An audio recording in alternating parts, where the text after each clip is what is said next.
This असं conference आहे. will now be recorded. तर ग्रहणी हा जरी विषय असला तरी त्यामध्ये हा एक अवयवदृष्ट्या अं, आणि म्हणजे ते स्थान आहे आणि त्याच्यामध्ये येणारे व्याधी हे आपण ग्रहणी दोष म्हणून बघतो. सुरुवातीला थोडीशी पार्श्वभूमी सांगतो. आपल्याला ग्रहणीमध्ये नेमकं काय काय बघायचं असतं, त्यानंतर म्हणजे विषय समजायला सोपं जाईल. ज्यावेळी ग्रहणी हा एक अवयव म्हणून आपण गृहीत धरतो, त्यावेळी त्यामध्ये काही फंक्शनल डिसिजेस असतात, काही इन्फ्लेमेटरी असतात, काही अनाटॉमिकल डिफॉर्मिटीज असतात, अशा प्रकारचे असतात. त्याच्यानुसार आपल्याला प्रकारानुसार आपण चिकित्सा ठरवताना, चिकित्सा द्रव्य योजताना आपण त्याचा वापर करू शकतो. म्हणजे बेसिक म्हणजे त्याच्यामध्ये इन्फ्लेमेटरी बॉल सिंड्रोम असेल, सिलियाक डिसीज असेल, फ्रुक्टोज इंटॉलरन्स म्हणजे काही व्याधी हे तुम्हाला माहिती असतील, अल्सरेटिव्ह कोलायटिस यासारख्या अनेक व्याधींचा त्याच्यामध्ये समावेश होतो. साधारण 27 ते 28 फंक्शनल डिसीजेस जे आपण त्यामध्ये योग्य प्रकारे चिकित्सा देऊ शकतो, अशा प्रकारे अशा साधारण त्यामध्ये अंतर्भूत होतात. तर ज्यावेळी आपण फंक्शनल जीआय डिसऑर्डर बघतो, त्यावेळी त्याच्यामध्ये मोटिलिटी डिसऑर्डर, डिस्टर्बन्स, विसरल हायपर सेन्सिटिव्हिटी, अल्टर्ड म्युकोजल आणि इम्युन फंक्शन, अल्टर्ड गट मायक्रोबायोटा आणि पाचवं असतं म्हणजे 5 मुद्दे आपण त्यामध्ये महत्वाचे गृहीत धरतो. Altered central nervous system processing हे गट ब्रेन इंटरॅक्शन मध्ये येतात. त्याचे काही क्रायटेरिया असतात प्रत्येक व्याधीचे, तर म्हणजे डायग्नोसिसचे. म्हणजे साधारण abdominal pain, recurrent abdominal pain असतं, त्याच्यानंतर change in frequency of stool आणि change in the form of a stool, आणि त्याचा एक विशिष्ट टाइम पिरियड असतो की ती साधारण हे 3 महिन्याच्या काळामध्ये झालेले असले पाहिजेत. अशा पद्धतीने म्हणजे सातत्य असलं पाहिजे किंवा 3 महिने असलं पाहिजे, 3 महिन्यामध्ये झालेले, किंवा ज्यावेळी आपल्याकडे रुग्ण येतो त्यावेळी 6 महिने आधी झालेला असा असला पाहिजे. महत्वाचं याच्यामध्ये बघायचं असतं abdominal pen, frequency of stool आणि change in the form of a stool. त्याचे काही वेगळे डायग्नोस्टिक क्रायटेरिया टेस्ट आहेत. तर ज्यावेळी आपण ग्रहणी बघतो त्यावेळी नेमकं त्याच्यामध्ये काय असतं, तर भेद संहितेमध्ये अशी एक व्याख्या आलेली आहे की ईदृशे ग्रहणी जंतो दुष्यते अतिनिषेविते मंदा तीक्ष्ण अतिविषमा त्रिविधम सा प्रकुप्यती. म्हणजे त्याच्यामध्ये 3ही अग्नी जे असतात, मंद, तीक्ष्ण आणि विषम, असे अशा पद्धतीने दृष्टी झालेली असते. अष्टांग संग्रहामध्ये अतिसारेषु य न अति यत्नवान ग्रहणी गद तस्य स्यात् अग्निविध्वंसकरैः अन्यस्य सेवितैः. अशा पद्धतीचं ग्रहणीचं साधारण स्वरूप त्यामध्ये असतं ग्रहणी दोषांचं.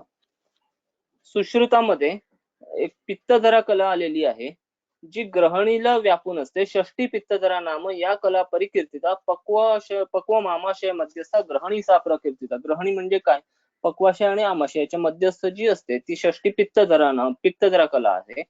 म्हणजे ज्यावेळी आपण अनाटॉमिकल बाउंड्रीजचा विचार करतो त्यावेळी साधारण पायलोरिक स्फिंक्टर पासून इलिओसिकल जंक्शन पर्यंतचा जो भाग येतो, तुम्ही जर पारिषद्य शरीरम बघितलं असेल तर त्याच्यामध्ये तिथपर्यंतची बाउंड्री हा आपल्याला ग्रहणीमध्ये पूर्ण ग्रहणीमध्ये आपल्याला इन्क्लूड करावा लागतो, पायलोरिक स्फिंक्टर टू इलिओसिकल जंक्शन.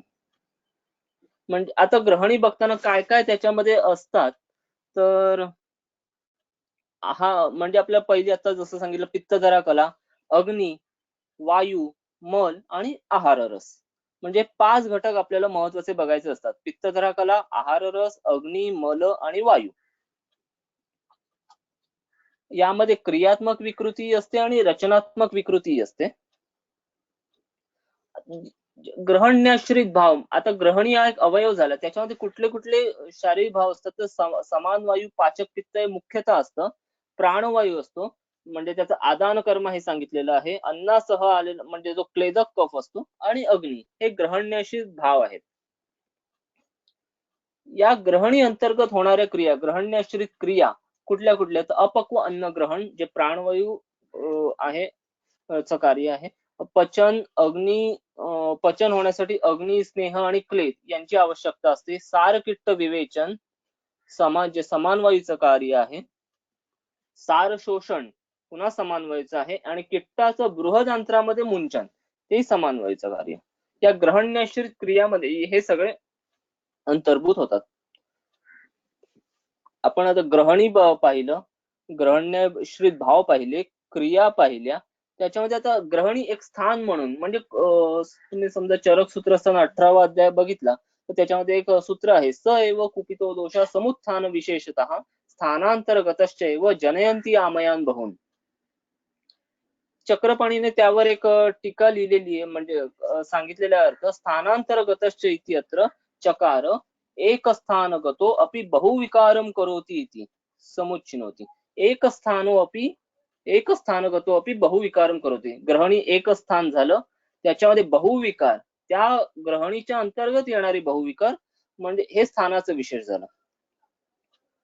संप्राप्ती म्हणजे त्यामध्ये जर तुम्ही चरकोक्त संप्राप्ती काढली, साधारण त्याचे चिकित्सेच्या दृष्टीने 4 प्रकार होतात. म्हणजे ज्यावेळी चरकोक्त जर संप्राप्ती बघितली, जी तुम्हाला सगळ्यांना माहिती आहे, अग्निदुष्ट होतो, लघु अपि म्हणजे आम निर्मिती होते, शुक्तत्व येतं, आमविष होतं, त्यानंतर वात संसृष्ट वातज गद म्हणजे गदान, विध अन्न विदग्ध होतं, अदस्तु पक्वम आमम वा ग्रहणीमध्ये स्थान संश्रय होतं. आणि ते एकतर जसं ह्याच्यामध्ये ॲलोपॅथीमध्ये सांगितले तसंच आपणही इकडे बघू शकतो. त्याचे संदर्भ आहेत अतिसृष्ट, विबद्ध, आणि तिसरा प्रकार असतो अतिसृष्ट आणि विबद्ध असा तिसरा प्रकार, जो मिक्स्ड असतो.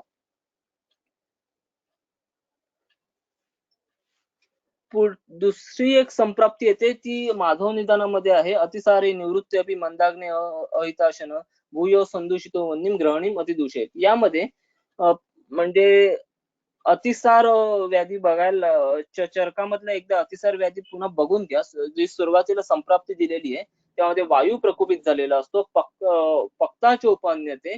त्यानंतर मूत्र आणि स्वेद यामध्ये द्रवांश पक्वाशयात येतो, पुरुषाला द्रवता येते, चिकित्सोपक्रम केला जातो. त्यामध्ये पुन्हा 2 प्रकार होतात, एकतर अतिसार निवृत्ती होते किंवा अतिसार अनिवृत्ती होते.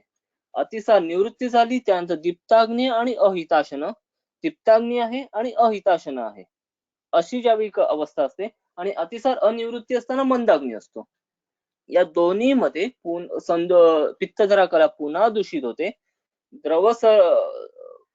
पुरुषाला जे द्रव आलेलं असतं द्रवसरण होतं आणि ग्रहणीमध्ये ग्रहणी दृष्टी होते. हे 2 संप्राप्ती. तिसरा एक प्रकार असतो जो कृमीज ग्रहणी म्हणून, जो वेगळा प्रकार आहे. तो खरा कुठल्याही आर्ष ग्रंथांमध्ये उल्लेखित नाहीये, पण ज्यावेळी चिकित्सा करताना म्हणजे त्यावेळी ग्रहणी, कृमी, अग्निमांद्य असा ज्यावेळी विचार होतो त्यावेळी त्याचा विचार केला जाऊ शकतो, जो पोस्ट इन्फेक्शियस कोलायटिस म्हणून असतो, जो IBS चा एक प्रकार आहे, जो इन्फेक्शन नंतर होणारा असतो, जो साधारण 6 महिन्यापर्यंत टिकू शकतो. स्थानानाम अनुरूपश्च लिंगशेषान विनिर्दिशेन. याचा अर्थ तेषां प्रकोपा स्थानस्थाश्च एव मार्गगाश्य शरीर धातव प्रकोपमापद्यते इतरेषां प्रकोपदी च. म्हणजे त्यामध्ये स्रोतांशी एव धातवश धातून प्रदूषयंती प्रदुष्टा. हे थोडं बघत असताना आपण भयातिसार आणि शोकातिसार यांचे सुद्धा संदर्भ बघायला हवेत. चरक चिकित्सा असताना 19व्या अध्यायामध्ये भयेन क्षोभिते चित्ते सपित्ते द्रावयेत शकृत वायू ततो अतिसार्येत क्षिप्रम उष्णम द्रवम प्लवम. जे होणारी पुरुषाचं स्वरूप असतं ते क्षिप्र, उष्ण, द्रव, प्लव अशा पद्धतीचं असतं, अशा स्वरूपाचं असतं. वातपित्त समम लिंगे आहू तद्वच्च शोकतः. हे सूत्र अनेकांना माहितीये. काम, शोक, भयात वायू, क्रोधात पित्तम, मला ज्वरामधलं त्याचाच म्हणजे काम, शोक, भय याच्यामुळे वायू प्रकोपित होतो, दुष्ट होतो, क्रोधामुळे पित्त. सुश्रुत कल्पस्थान 4थ्या अध्यायामध्ये ज्यावेळी विषांचा विचार केलेला आहे त्यामध्ये वेग आलेले आहेत.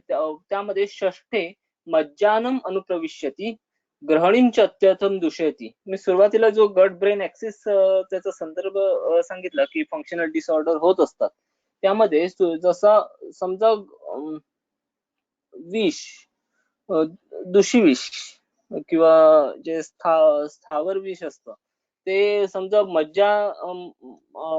मज्जेमध्ये प्रवेश केला तर त्यामुळे ग्रहणी दूषित होते. पुढे त्याची डल्लणाने सांगितलं की या एव पित्तधरा कला सा एव मज्जधरा कला, हे माहिती आहे. आता लक्षणं कुठली कुठली असतात हे फक्त एवढ्यासाठी सांगतो, माहिती आहे सगळ्यांना, एवढ्यासाठी सांगतो की चिकित्सा कल्प समजताना याचा उपयोग होऊ शकतो, निदानासाठी उपयोग होऊ शकतो. लक्षणं असताना म्हणजे जर तुम्ही सगळी आर्षग्रंथांमधली लक्षणं काढली, तर त्यामध्ये तुम्हाला अशी लक्षणं दिसते अन्न व स्रोतसामधली, म्हणजे आस्य वैरस्य, भुक्ते स्वास्थ्यम, जीर्णे जीर्यतीच आत्मानं, शुक्त पाक, अक्षुत, तस्य अन्नम पच्यते दुःखम, अन्न विदाह, विसूचिका, अंत्रकुजन, फक्त गर्गलिंग साऊंड असतो. काल अत्यंत महत्वाचं लक्षण हे माधव निदानामध्ये आले. दिवा प्रकोपो भवती रात्रौ शांतीम रजेच. ज्यावेळी फंक्शनल डिसीज असतो त्यावेळी याचा हा दिवसाच त्रास होतो, रात्री शक्यतो त्रास होत नाही, ज्यामुळे रुग्णाला रात्री उठावं लागत नाही. पक्षात, मासात, दशाहात वा नित्यम मुंजती, हा 15 दिवसांनी, 1 महिन्याने, 10 दिवसांनी किंवा नेहमी होणारा त्रास असू शकतो.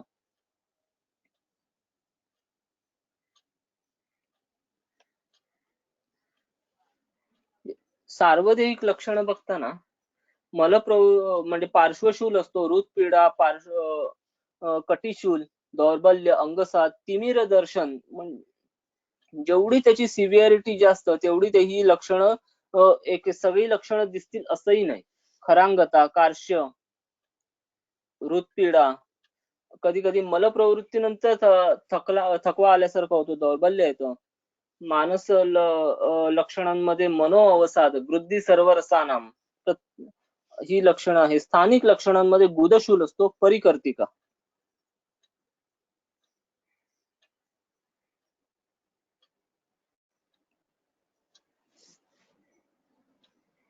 बरं, ही शूल होण्याची काही स्थानं आहेत.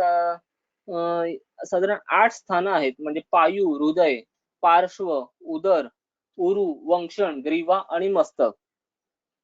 याचं पेन अनेक वेळा वेग असतं, तर ते कुठल्या कुठल्या स्थानांमध्ये होऊ शकतं, तर ही स्थान आहेत: पायू, हृदय, पार्श्व, उदर, वंक्षण, ग्रीवा, उरू आणि मस्तक. साधारण 8 स्थानं आहेत. जसा ॲलोपॅथीमध्ये ब्रिस्टॉल स्टूल चार्ट म्हणून आहे, त्याचे 7 प्रकार असतात, 7 टाइप्स आहेत त्याचे. तसंच आपल्याला आयुर्वेदानुसार पुरुष परीक्षा करता येते. काही मुद्दे आहेत ज्याचा त्यानुसार आपल्याला द्रव्य ठरवता येतं. म्हणजे ज्यावेळी आयुर्वेदीय पुरुष परीक्षा आपण बघतो त्यावेळी त्याच्यामध्ये रूपानुसार साधारण 36 मुद्दे येतात. कधी हे सगळं आर्षग्रंथांमध्ये आहे, तो बृहत्त्रयीमध्ये आहे. मग ते अच्छ असेल, तंतुमत, शिथिल, आम, अन्न पीडित, अपसु अवसिदती, अपसु प्लवती, जलाधिक, द्रव. आता जसं भयातीसह शोकाती, द्रवम उष्णम प्लवम, तसं सांगितलं. द्रव, घन, फेनिल, अतिमात्र, पक्व, आम, अनियत, गुरु, कफाधिक, विज्जल, शिथिल, तंतुमत, राजीमत, अतिमात्र, पक्व, तिलपिष्टनिभ, कृमीवत, नानाविध, आसवतुल्य, रक्तवत, वराह मेद सदृश, घृताभ, क्षीराभ, मज्जाभ, या प्रकारची साधारण त्याचं रूप असतं. गंधामध्ये 10 ते 11 मुद्दे येतात. आमगंध, अम्ल, पूयगंधी, दुर्गंधी, कुथित, सुगंधी, अतिमानुष, कुणपगंधी, तीक्ष्ण, कधी अति तीक्ष्ण असतं, कधी म्हणजे मध्यम स्वरूपाचं तीक्ष्ण असे आहेत. स्पर्शामध्ये पिच्छिल, खर, कठीण, अपिच्छिल, स्निग्ध, उष्ण, शीत. पुन्हा वर्णानुसार कधी दग्ध गुळाभास, गुळ जाळल्याप्रमाणे त्याचं स्वरूप असतं. वैवर्ण्य, पीत लोहित, पांडू, ताम्र, अरुण, शाद्वल प्रभ, हरिद्र वर्ण, शुक्ल, हरित, पक्व शोणिताभ, गृहधूमाभ, कर्दमाभ, अंजनाभ, पक्व जंबू संकाश, ताम्र, मेचकाभ, मशीतुल्य.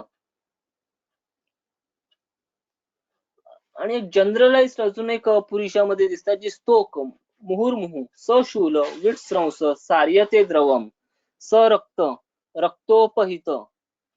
सरक्त वेगळं आणि रक्तोपहित वेगळं. ग्रथित, चिरात प्रवृत्ती.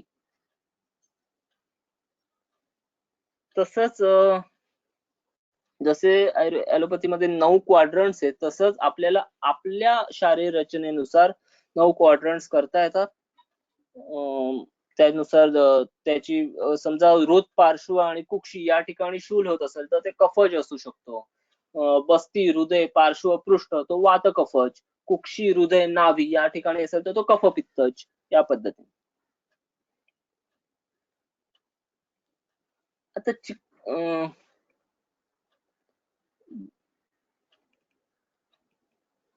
चिकित्सा सूत्र बघताना या अनेक प्रत्येक ग्रंथामध्ये वेगवेगळं सूत्र आलेलं आहे. म्हणजे साधारणतः त्यांचा पॅटर्न सारखाच आहे.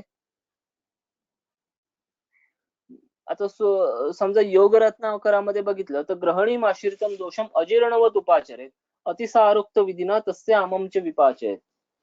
त्यांनी सांगितलं की अजीर्णाप्रमाणे चिकित्सा करावी. अतिसारोक्त विधी जे आहेत त्याच्यामध्ये आमाचं पाचन करायचं असं सांगितलं योग रत्नाकरांनी. भावप्रकाशामध्ये ग्रहणीमाश्रितम दोषम अजीर्णवत उपाचरेत लंघनै दीपनीयैश्च सदा अतिसार भेषजैः दोषम सामम निरामम च विद्यात अतिसारवत अतिसारोक्त विधिना तस्यम आमम च विपाचेत. तेच सांगितलं पुन्हा अजीर्णवत उपाचरेत अतिसारोक्त विधिना तस्य आमम च विपाचेत. यांनी वेगळं एक सांगितलं की लंघन दीपन करायचं आणि साम निराम या अवस्थेनुसार चिकित्सा करायची. सुश्रुतांनी सांगितलं कृमी, गुल्म, उदर, अर्शोग्नी क्रियाश्चत्र अवचार आहेत. म्हणजे कृमी, गुल्म, उदर, अर्श याच्यामध्ये जे सांगितलंय तेच ग्रहणीमध्ये करायचं. चरक चिकित्सेमध्ये चरकांनी सांगितलंय की स्नेहनम, स्वेदनम, शुद्धी, लंघनम, दीपनम च चूर्णानी, लवणक्षार, मध्वरिष्ठ, सुरासवाह विविधा तक्र योगाश्च दीपनानाम च सर्पिशाम. ग्रहणी रोगिबी सेव्या म्हणजे त्याच्यामध्ये स्नेहन सांगितलंय, स्वेदन, शोधनही सांगितलंय, लंघन, दीपन, चूर्ण सांगितलेली आहे, आसव, तक्र, दीपन भरपूर चिकित्सा सांगितलेली आहे चरकांनी. चक्रदत्ताने सांगितले पुन्हा तसंच सांगितले ग्रहणी माश्रितम दोषम अजीर्णवत उपाचरेत अतिसारोक्त विधिना तस्य आमम च विपाचेत शरीर अनुगते सामे रसे लंघन पाचनम. म्हणजे जसं योग रत्नाकर, भावप्रकाश असतील त्यांनी जसं सांगितलं तसंच चक्रदत्ताने सांगितलं. सुश्रुतांनी सांगितले पुन्हा म्हणजे त्यांनी सांगितलं की सर्वथा दीपनम सर्वम ग्रहणी रोगिणामितम. म्हणजे दीपन चिकित्सा केली की सगळे ग्रहणीमध्ये तीच एक चिकित्सा असं. आता जर ही सगळी आपण एक चिकित्सा सूत्र एक साधारण मला वाटतं किती 5-6 जर चिकित्सा सूत्र बघितली तर त्याच्यामध्ये एक कॉमन असं येतं दीपन, लंघन, शोधन, ग्राही, घृत, तक्र, प्रयोग, लवण, क्षार, आसवरिष्ट, आमपाचन एवढं सगळं येतं. बरं मग ते आपण परपटी वापरतो ती याच्यात कुठेच येत नाही. तर ती नक्की वापरायची आहे का नाही वापरायची. म्हणजे साधारण एक 9-10 आपल्याला चिकित्सेचे आपल्याला क्रायटेरिया हे दिलेले आहेत, ऑप्शन दिलेले आहेत. तर मग याच्यामध्ये आहे विधी, आहे रसकल्प, तर मग सगळं वापरायचं आहे की नाही बघूया आपण. जसं त्यांनी सांगितलंय अतिसारोक्त विधिना तस्य आममचे विपाचे. मग समजा तर ज्यावेळी ग्रहणीचे 3 प्रकार होतात वातज, पित्तज आणि कफज. त्यानुसार समजा अतिसारामध्ये पण आपण बघितलं तर समजा तो ज्यावेळी अतिसार होतो आपण संप्राप्ती बघितली की आम त्याच्यामध्ये असतोच. सगळं असतं. समजा तो आमयुक्त वायू असेल, आमयुक्त पित्त असेल, आमयुक्त कफ असेल, तर त्यामध्ये कुठली कुठली द्रव्य वापरायची. तर साधारण एक चरक चिकित्सेमध्ये एक तो गण आलेला आहे. त्याच्यानुसार आपण दोषानुसार ती द्रव्य वेगळी काढली तर आपल्याला काही द्रव्य कॉमन मिळतात. जसं आहे रसोन, हरितकी, शुंठी, ओवा, हिंगू. आमयुक्त पित्तासाठी आहेत हरिद्रा, बिल्व, उशीर, भूनिंब, धान्यक, कुटज, मुस्ता. आमयुक्त कफासाठी चित्रक, विडंग, शिग्रू, वचा, पिंपळी, मरीच, पाठा. तर बरं, ही सगळी वेगवेगळी द्रव्य समजा यांचा एक कल्प असेल तर ते आपण पुन्हा बघितलं तर वायूसाठी आहे रसोन अधिवटी, पित्तासाठी आहे प्रवाळ पंचामृत, कफासाठी आहे चित्रक अधिवटी. एक भस्म बघितलं, वायूसाठी शंख भस्म, पित्तासाठी सुवर्णमक्षिक भस्म आणि कफासाठी कपर्दिक भस्म. हे झालं अतिसारोक्त विधिनात असे आममचे विपाचे आहेत. मग काही ठिकाणी प्रमथ्या सांगितलेले आहेत. अनेक समजा तुम्ही काश्यप बघितलं त्याच्यामध्ये म्हणजे प्रमथ्या आणि कृतयुष हे त्यांचे गुणधर्म सारखे असतात. रोचनो, दीपनो, वृष, स्वरवर्ण, बलाग्निकृत, प्रस्वेद जननो, मुख्य तुष्टी पुष्टी सुखापह. म्हणजे रोचन आहे, दीपन आहे आणि मुळात वृक्ष आहे. जे ग्रहणीमध्ये कफज ग्रहणी सारख्या ह्याच्यामध्ये काही वेळा त्याच्या दिसतं तसं. मुद्गयूष, विरसिका, दाडिमयूष, चित्रकयूष, आमलकयूष, पंचकोलयूष यासारखी यूष सुद्धा अनेक वापरता येतात. मगाशी मी काही आयुर्वेदीय पुरुष परीक्षेचे मुद्दे सांगितले. ज्यावेळी आपण चिकित्सेचं द्रव्य ठरवतो त्यावेळी आपल्याला मलस्वरूपानुसार सुद्धा चिकित्सा करता येते. राजर असं होतं की ज्यावेळी रुग्ण येतो, ग्रहणीचा रुग्ण येतो, तो त्याचं पहिली कंप्लेंट ही मल स्वरूपामध्ये, जसं क्रायटेरिया ॲलोपॅथीचं सांगितलं की change and form in the stool and change in consistency of stool, frequency of stool. असं ज्या रुग्णाचं पहिलं लक्ष तेच असतं. जर त्याच्यामध्ये त्याला उपशय नाही मिळाला तर रुग्ण अनेक वेळा पुढच्या वेळी येतही नाही, असंही होतं. त्यामुळे मल स्वरूपानुसार चिकित्सा ही त्यावेळी महत्वाची ठरते. एक समजा सदाह पित्त विटकता असेल तर त्यामध्ये कामदुधा रस वापरता येतो किंवा रसांजनासारखं द्रव्य वापरता येतं. शतावरी, कुटज हे वापरता येतं.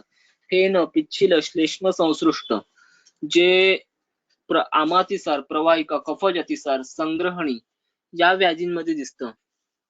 त्यामध्ये श्लेष्म किंवा पाठासारखं द्रव्य वापरता येतं. लघुमालिनी वसंत वापरता येतं. जो रसकल्प आहे म्हणजे समजा सदापित विटकत असेल, कामदुधा वापरता येतं. याच्यामध्ये लघुमालिनी वसंत वापरता येतं. फेन, पिच्छिल, श्लेष्म संसृष्ट.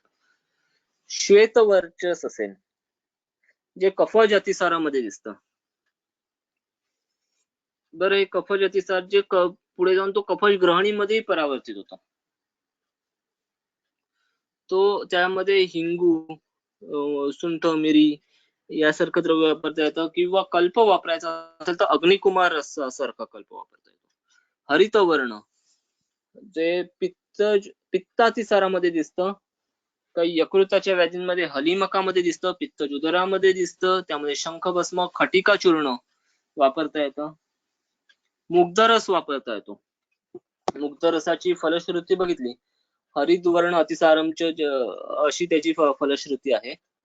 बालकांमध्येही वापरता येतो. साम उष्ण द्रव भयज, शोकज अतिसारामध्ये येतं. द्रवम उष्ण प्लव असं जे आहे पित्तातिसार, पित्तज ग्रहणी यामध्ये साम उष्ण द्रव असतं. त्यामध्ये प्रवाळ पंचामृत वापरता येतं. आम दुर्गंध, शिथिल एक विशिष्ट वास असतो, तो शिथिल मल प्रवृत्ती असते. कफज ग्रहणी, पित्तज ग्रहणी, संग्रहणी यामध्ये शंख भस्म वापरता येतं. लघुसूत शेखर वापरता येतं.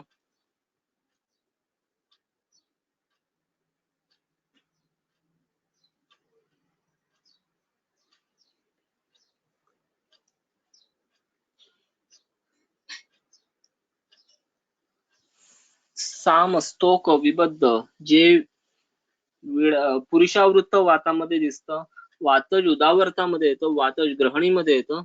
त्यामध्ये गंधर्व, हरितकी सारखं शतपुष्पा, शुंठी असं वापरतात.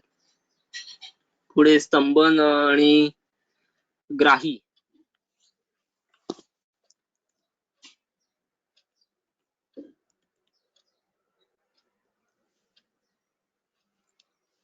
हेही मुद्दे बघावे लागतात.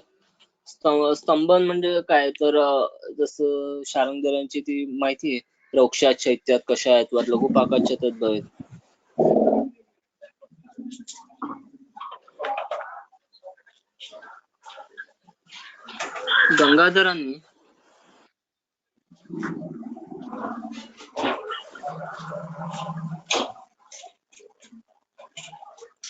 गंगाधरांनी त्यामध्ये एक स्तंभनावर सांगताना स्खलताम चलताम व भावानाम स्थिरीकरण,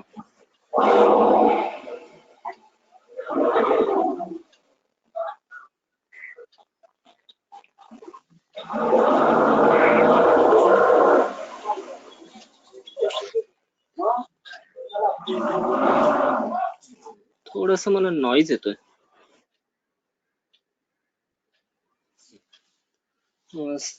स्खलताम चलताम व भावानाम स्थिरीकरण.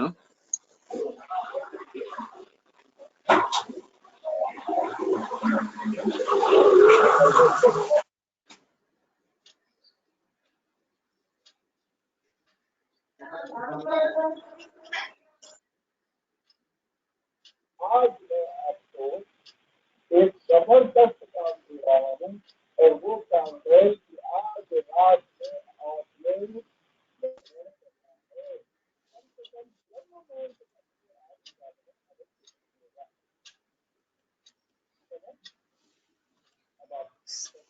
स्तंभन.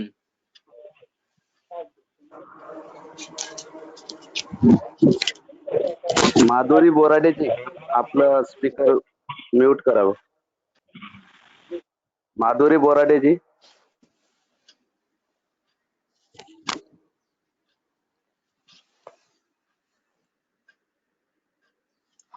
थँक्यू. स्तंभन स्खलताम चलताम वा भावानाम स्थिरीकरण असं गंगाधरांनी सांगितलेलं आहे. ज्यावेळी वायूचा चलगुण वाढलेला असतो, कधी कधी असं होतं म्हणजे फक्त एखाद्या गोष्टीचं कधी कधी चिंता असते आणि त्याच्यामुळे मला प्रवृत्ती व्हायला लागते, जसं भय शोक असं होतं. त्यावेळी त्याच्या वायूची फक्त गती जी मोटिलिटी वाढलेली असते, अंतराची एक विशिष्ट गती वाढलेली असते, त्यावर आपल्याला कार्य करावं लागतं. पूर्ण कार्य करण्याची अपेक्षा नसते, त्यावेळी स्तंभन द्रव्य वापरावी लागतात. त्या बाकी तुम्ही ग्राही औषधांची आवश्यकता नसते त्या ठिकाणी. तर तसं बघावं लागतं. म्हणजे इंटेस्टाइनल मोटिलिटीचा विशेष भाग येतो. ग्राही याच्यामध्ये दीपनम पाचनम यस्यात उष्णत्व द्रवशोषकम ग्राही तच्च यथा शुंठी जीरकम गजपिप्पली हे माहितीये. तर ग्राहीचे पुन्हा दोन प्रकार होतात, एक पक्वग्राही आणि आमग्राही. त्यानुसार आपल्याला वेगळी द्रव्य काढावी लागतात. तुम्ही जर सुश्रुतांची ग्राहीवरची टीका काढली तर त्यामध्ये असं आहे, पक्व आमग्राहकत्वेन द्विविधम हि संग्राहकत्वम तत्र यद ग्रहण्या आमम संपाच्य वन्यकृत्वा तत्र स्तम द्रवम च शोषयित्वा स्तंभनम करोति तत् उष्णग्राहकम नेयम. आणि दुसरा प्रकार असा आहे की यद द्रव्यम अतिसारादो पक्वलादिकम संस्तंभ्य संग्रहम करोति तत् शीतग्राहकम नेयम एतत् अनिल गुणभूयिष्ठम. म्हणजे एक संग्रह करणारे एक शीत गुणाचं आहे आणि एक उष्ण गुणाचं आहे, दोन्ही ग्राहीच आहेत. तर ज्यावेळी ग्राही येतं, आमग्राही असतो, पक्वग्राही असतो. मग आमग्राहीनुसार आणि पक्वग्राहीनुसार आपल्याला द्रव्य काढावी लागतात. समजा आमग्राही असेल तर त्यामध्ये शुंठी, बिल्व, जीरक, कारस्करासारखं सुद्धा औषध यामध्ये आपण वापरता येतं, गुडूची, स्विन्न हरितकी, शिग्रू, पारसिक यवानी, चित्रक वापरता येतं. पक्वग्राही असेल तर बबूल, परपटक, मुस्ता, गजपिप्पली, तक्र, दधी, मुद्ग, मकुष्ठक हे वापरता येतं.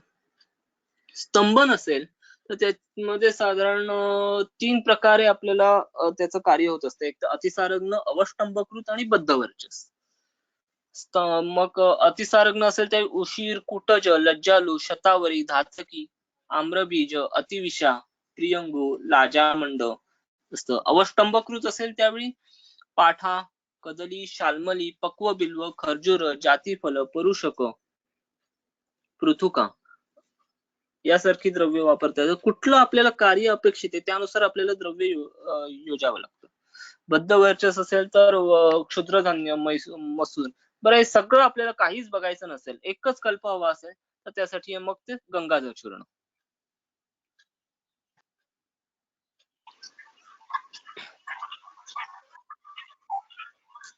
ग्राही आणि स्तंभन याच्यामध्ये ग्राही असतं ते कटू रसाचं प्राधान्य असतं, स्तंभनामध्ये तिक्त कषाय रसाचं प्राधान्य असतं. आणि ग्राही ही द्रव्य समान वायूवर त्याचा विशेष प्रभाव असतो, स्तंभनामध्ये अपान आणि व्यान वायूवर. ग्राहीचा ग्रहणीवर अधिक कार्य असतं, स्तंभनाचा पक्वाशयावर अधिक. जसं सांगितलं तसं स्तंभनाचं चलत्व नियंत्रण हे महत्वाचं कार्य आहे, तसं ग्राहीचं द्रव शोषणाचं कार्य आहे. पुढे अग्निदीपनासाठी चरकानी एक सांगितलं की चूर्ण आणि लवणक्षार मध्वरिष्ट सुरासवा हा विविधा तक्र योगाच्या दीपनानांच्या सर्पिशाम.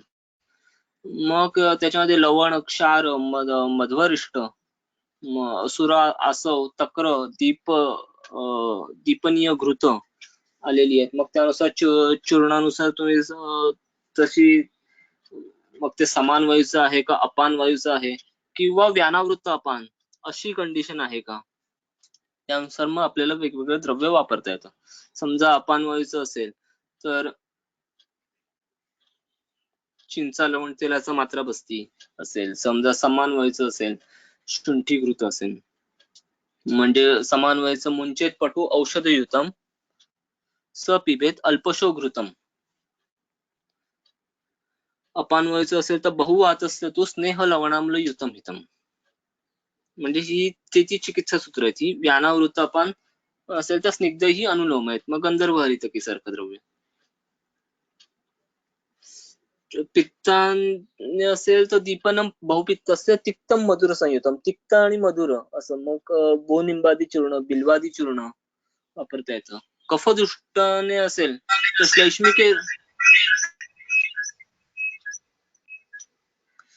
श्लैष्मिके वृक्षम दीपनम तिक्तम मधुर संयुक्त युतम. मग वृक्ष, दीपन आणि तिक्त मधुर असं. मग वडवानल चूर्ण सारखं शारंगधर मध्ये आहे.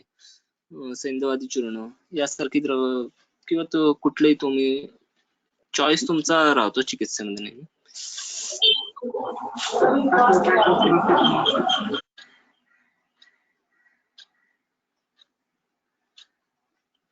आसवरिष्ठामध्ये वातज असेल तर अभयारिष्ट किंवा दुरालभारिष्ट.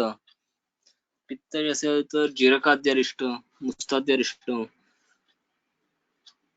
कफज असेल तर मध्वरिष्ट, मधुकासव, पिप्पल्यासव असं वापरता येतं. घृत, अष्टपल घृत, शुंठी घृत हे वातज अवस्थेमध्ये. पित्तज असेल तर दाढीमध्ये घृत, द्राक्षाघृत. कफज असेल तर बिल्वादी घृत किंवा चित्रक घृत. आता चरकामध्ये अग्निमंद्य सांगितलेले आहेत तर एक 6-7 प्रकारचे अग्निमंद्य सांगितलेले आहेत ग्रहणीमध्ये. तर ते अतिस्नेहनजन्य असेल, उपवासजन्य असेल, उदावर्तजन्य असेल, भिन्न मलजन्य असेल तर त्यानुसार. समजा भिन्न मलजन्य असेल तर कुठलं पिप्पल्यासव, मुस्ताद्यरिष्ट. उदावर्तजन्य असेल तर चिंचा लवण तेलाचा मात्रा बसती. अतिस्नेहनजन्य पंचकोल किंवा तक्रारिष्ट, म्हणजे तक्र घृत व्यापत्ती नाशनम असं एक आलेलं आहे. त्यानुसार पुढे तक्रारिष्टही वापरता येतं. तक्रार पुढे थोडस सांगेन. शोकज आणि भयज ग्रहणी म्हणजे असेल त्यावेळी हेतू व्याधी प्रत्याने चिकित्सा करावी लागते. म्हणजे शोकामुळे आणि भय, मग त्यामध्ये अमृतार्णव रस, अभ्रक भस्म, पंचामृत परपटी, गगन परपटी, ग्रहणी कपाट रस किंवा एक देवदार व्याधिक वास येतो. भारत बैशीच्या रत्नाकर मधून काढून बघा, ज्याच्यामध्ये देवदार, अतिविषा, पाठा, विडंग, मुस्ता, मरीच, इंद्रयो 6 द्रव्य आहेत त्याच्यामध्ये फक्त, तेही वापरता येतं. हा विशेषतः शोकज आणि भयज अतिसारामध्ये आलेला आहे. हा त्यानुसार ग्रहणी झाली तर समजा पोस्ट इन्फेक्शियस कोलायटिस, सुरुवातीला मी थोडा उल्लेख केला, तर तशी जर असेल तर ते कुठलं आपल्याला कल्प, त्यावेळी जो कल्प लागतो तेव्हा एक तर ग्राही हवा, आमपाचक हवा, जंतुग्न हवा, ग्रहणीमध्ये जाणारा हवा, कफपित्तग्न हवा, रक्तगामी हवा आणि शूलग्न हवा. मग त्यामध्ये त्रिविक्रम रस, यशद भस्म, रसोनादी वटी हे कल्प वापरता येतात. मुस्ता वापरता येते. सांग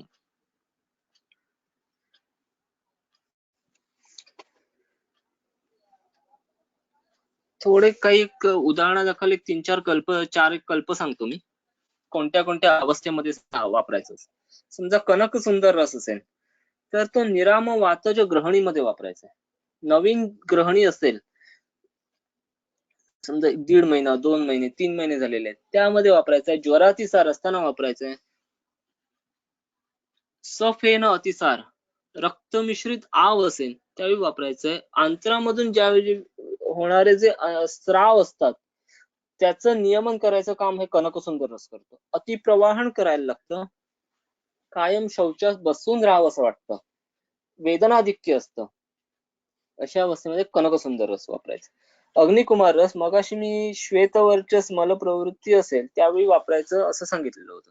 तर त्यामध्ये कुठे वापरायचं तर साम वातजग, वात कफज ग्रहणी, अजीर्णजन्य विसूचिका, गुदगत वात, कफज गुल्म इकडे वापरता येतं. मुहुर्मुहू आणि अल्प, अति मुहुर्मुहू अल्प किंवा अतिमात्र अशी ज्यावेळी मलप्रवृत्ती असते त्यावेळी एक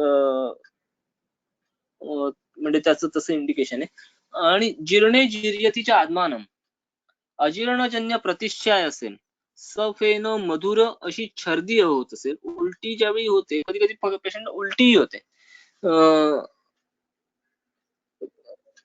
तर त्यावेळी ती ज्यावेळी उलटी होते त्यावेळी रुग्णाला नेहमी त्याची चव विचारायची. मग ती कडू आहे का,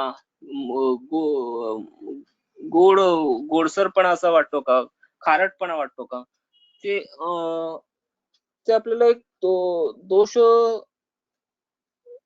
किंवा ठरवायला थोडस उपयोगी पडतं. तर सफेन मधुर छर्दी असेल तर त्यावेळी अग्निकुमार रस, जीर्णे जिर्यतीच्या आत्मान, अंत्रकुजन असेल तर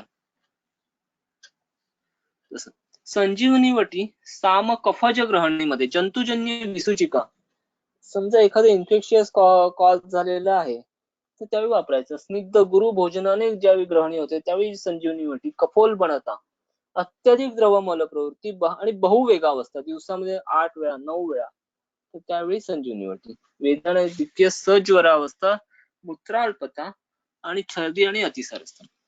लोकनाथ रस हे जीर्ण तसा थोडा तीक्ष्ण कल्प आहे हा, कफवातज ग्रहणीमध्ये वापरायचा आहे. जीर्ण सामावस्था, सपिच्छ मल, श्वेत आणि कुणपगंधी मल, अतिप्रवाहन, यामध्ये म्हणजे दिवसा लक्षणाधिक्य असेल तर उदरगौरव ही अवस्था असताना लोकनाथ रस.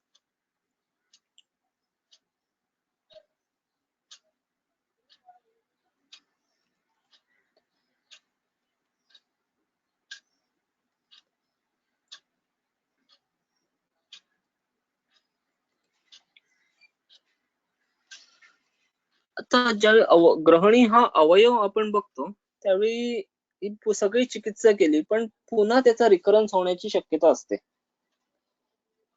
त्यामुळे नंतर काही काळ आपल्याला अवयव बल्य चिकित्सा करावी लागते. हे प्रत्येक अवयवाच्या बाबतीत मध्ये होऊ होतं. त्या अवयवानुसार आपल्याला एक त्याला बळ देण्यासाठी एक चिकित्सा करावी लागते, त्याचा पुन्हा रिकरन्स होऊ नये यासाठी. तर हा नंतरचा एक चिकित्सेचा पुढचा टप्पा येतो हा. नेहमी ग्रहणीमध्ये व्याधीच्या अवस्थेनुसार चिकित्सा करायला हवी. सुरुवातीला आला परपटी द्या, सुरुवातीला आला अजून काही चूर्ण द्या, हे त्यापेक्षाही एक विशिष्ट अवस्था बघून त्यानुसार आपल्याला जर हे केलं तर जास्त फायदा होऊ शकतो. तर अवयव बल्ल्यामध्ये तक्र, वसंतकल्प येतात आणि परपटी. जी मी परपटी कॉमनली असं जे वापरलं जातं तर त्याचं अवयव बल्य म्हणून जर उपयोग केला कुठे अजून वापरायचं ते मी सांगतो. वसंतकल्पांचा आणि तक्र याचाही वापर करायला हवा.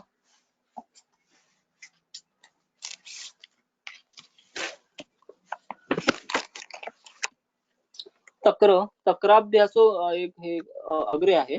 तक्राभ्यासो ग्रहणी दोष शोफ अर्शो घृत व्याप प्रशमनानाम श्रेष्ठम.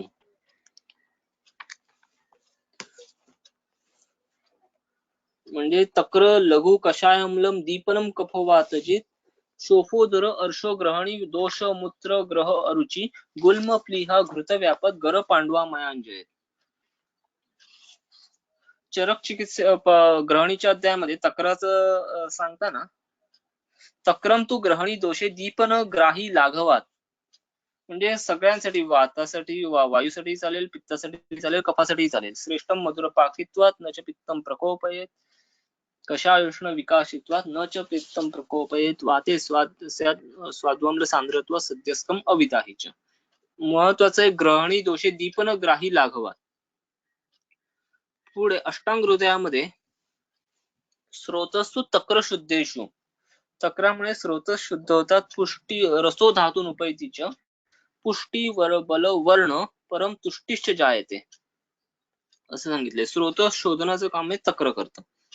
मग त्यानुसार समजा आता वातज ग्रहणी असेल तर पिंपळी आणि सैंधव याच्या बरोबर, पित्तज असेल तर शर्करा मधु, कफज असेल तर त्रिकटू सैंधव जीरक. तक्रारिष्ट त्याचे दोन पाठ आहेत, एक ग्रहणीमध्ये एक अर्शामध्ये. तर दीपन त्याच जर फलश्रुती बघितली, फक्त मी फलश्रुती सांगतो, करायचं का 2-3च घटक आहेत त्यामध्ये. फलश्रुतीमध्ये दीपनम रोचनम वर्णम कफवातानुलोमनम गुदश्वयतु कंडू अर्थिनाशनम बलवर्धनम. गुदश्वयतु कंडू अर्थिनाशनम बलवर्धनम.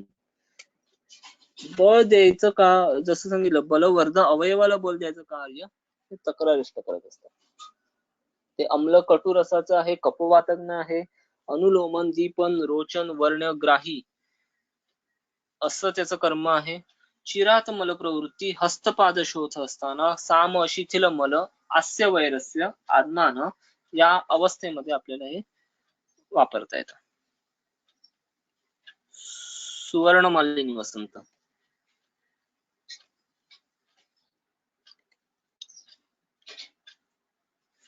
जसं वसंतकल्प सांगितले, 3 आपले महत्वाचे वसंतकल्प येतात, लघुमालिनी, मधुमालिनी आणि सुवर्णमालिनी. लघुमालिनी तर मगाशी मळाचं स्वरूप कसं असताना श्लेष्म संसृष्ट समजा असेल, मरीच असतं यामध्ये, खरपर किंवा यशद भस्म असतं, त्यामुळे ते कसं हे करायचं ते सांगितलेलं होतं. आता दुसरा आहे तो सुवर्णमालिनी वसंत.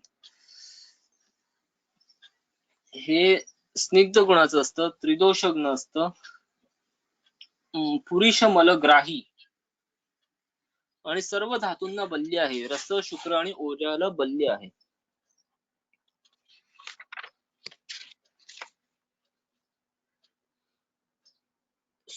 लघुमालिनी आणि सुवर्णमालिनी मध्ये महत्वाचा फरक हा लघुमालिनी रसरक्तापर्यंत जातं, तर सुवर्णमालिनी मज्जा आणि शुक्र या अवयवांना विशेष कार्य करतं. दुसरं असतं लघुमालिनी तिक्त कटू रसाचं आहे, तर सुवर्णमालिनी ही तिक्त कटू रसाचं आहे, स्निग्ध आहे. फक्त पूर्ण त्याचं जर एक त्याचं स्वरूप बघितलं, लघुमालिनी कफपित्तहर आहे, तर सुवर्णमालिनी त्रिदोषग्न आहे. दोन्हीही पुरुष मलग्राही आहेत. आणि लघुमालिनी रसपाचक आहे, रक्तपाचक आणि वर्धक असंही आहे. आणि सुवर्णमालिनी रस, शुक्र, ओज. आता पप्पानी वरती उठवलं मला. रस, शुक्र, ओज यांना बल्य आहे. त्यामुळे हॅलो, वैष्णवी मोरेजी. वैष्णवी मोरे, कृपया माइक म्यूट करावा आपला.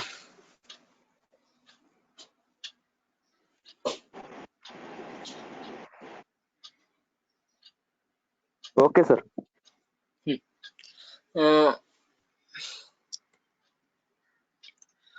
सुवर्ण मालिनी वसंतामध्ये सुवर्ण मुक्ताद रद मरीचम भागवृद्ध्या प्रतिष्ठम हे वाढत जातं. सुवर्ण मुक्ताद हिंगुळ मरीच प्रत्येक भागवृद्ध्या प्रतिष्ठम खरपर अष्टो प्रथमम अखिलम 8 पट हे त्याचं 8 भाग हे खरपर आहे त्यामध्ये. तर खरपराच्या जागी यशत भस्म वापरावं अवेलेबिलिटीमुळे.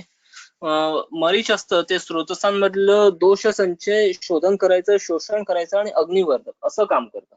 तर त्यामध्ये म्हणजे काय काय असतं, नवनीतही असतं त्यामध्ये. हा जीर्णज्वरामधला कल्प असल्यामुळे निंबू रसाची भावना दिली जाते. का तर नवनीत हे ते निंबू रस हा नवनीताचं अजीर्ण नाश झालं असेल तर त्याचा नाश करायचं काम करतो. पाचक रसांची योग्य निर्मिती करायचं काम हे निंबू रसाचं असतं. आणि यशत भस्माचं महत्वाचं कार्य असं असतं, रसतरंगिणीमध्ये बघितलं तर श्लेष्मधरा कलेचं संकोचन करतं. जी म्युकस मेम्ब्रेन असते, समजा कुठेही झालं तर त्याचं संकोच करायचं कार्य हे समजा एखाद्या ठिकाणी म्युकस मेम्ब्रेन ब्रेक झालेली असेल तर पटकन हिलिंग करायचं कार्य हे यशत भस्माचं असतं. झिंकवर तसं अनेक हे झालेली आहे कामं होतात. तसं हे आपल्याला हा एक संदर्भ घेता येतो.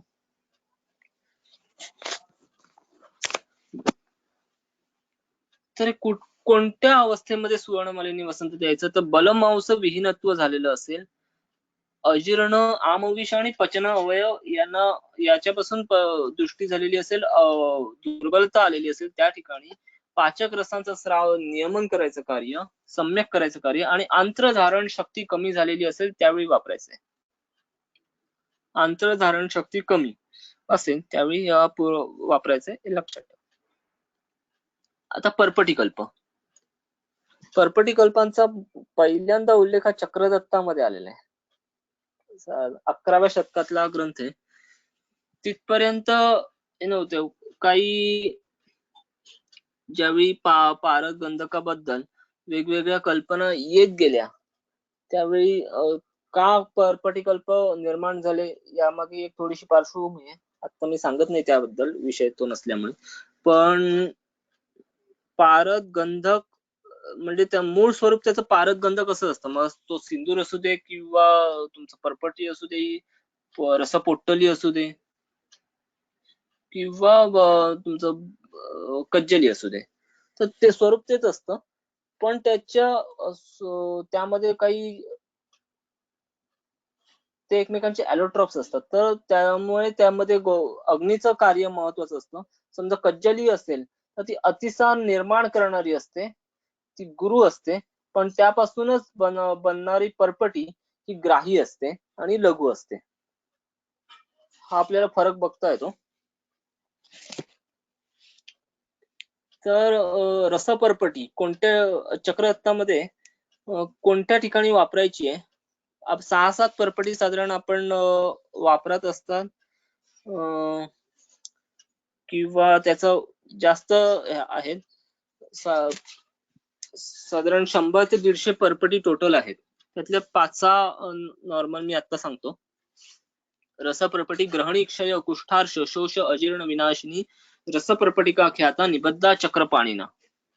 रसपर्पटी अग्निदीपन, जंतुग्न आणि पाचन अशी करणारी आहे.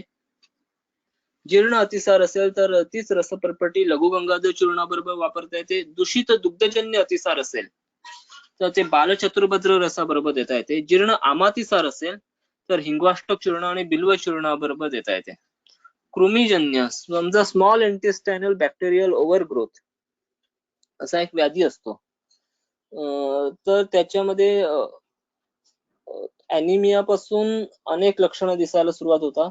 हा विशेषतः स्मॉल इंटेस्टाईनचाच हा व्याधी आहे आणि त्याच्यामध्ये बॅक्टेरियल ओव्हरग्रोथ एका विशिष्ट 10 मिलियन पेक्षा 10 मिलियन पेक्षा जर जास्त झालं तर त्याला त्याचं तसं निदान केलं जातं.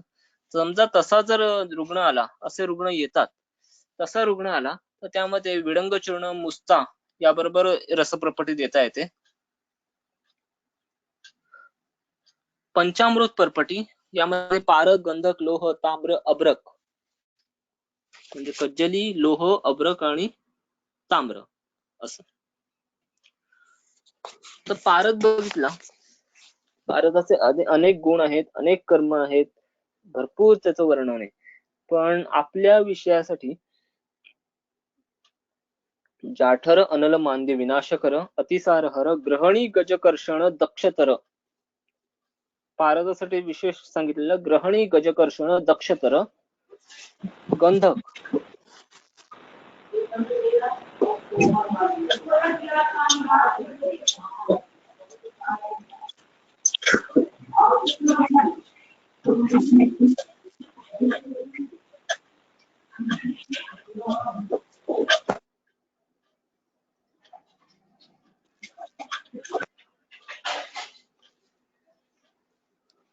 गंधकाचं तो रसायन तर आहेच, अतिरसायन, आमोन्मोचन, शोषण.